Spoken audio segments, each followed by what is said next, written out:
আসসালামু ভালো আলাইকুম আছি প্রিয় বন্ধুরা, আলহামদুলিল্লাহ। চলে আসলাম কি আমাদের হইছে? দৌলতপুরে।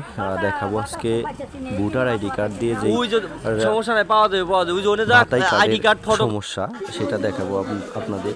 প্রচুর পরিমাণ মানুষে ভোগান্তি হচ্ছে। আসলে যে যে মুরব্বী মানুষ, ওনারা এসে কাজকর্ম করতে পারতেছে না।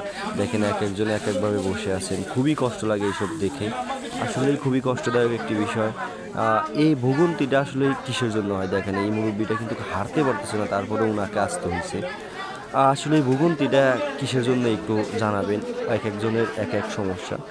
কারো নাম্বারের সমস্যা, কারো ভোটার আইডি কার্ডের সমস্যা। এই সমস্যার কারণেই আসসালামু আজকে আলাইকুম আমিও প্রিয় একজনকে নিয়ে বন্ধুরা, গেছিলাম। আসলাম ওনার দৌলতপুরে। সমস্যাটা সমাধান করে দিলাম। আমাদের যাই হোক, এলাকার বা খুবই বিভিন্ন কষ্টদায়ক বিষয় এলাকার যে মানুষের মানুষের ভোগান্তি দেখলাম এখানে এসে।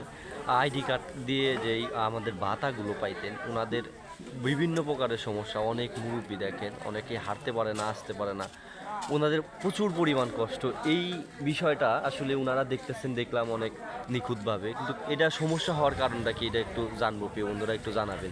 দেখেন অনেক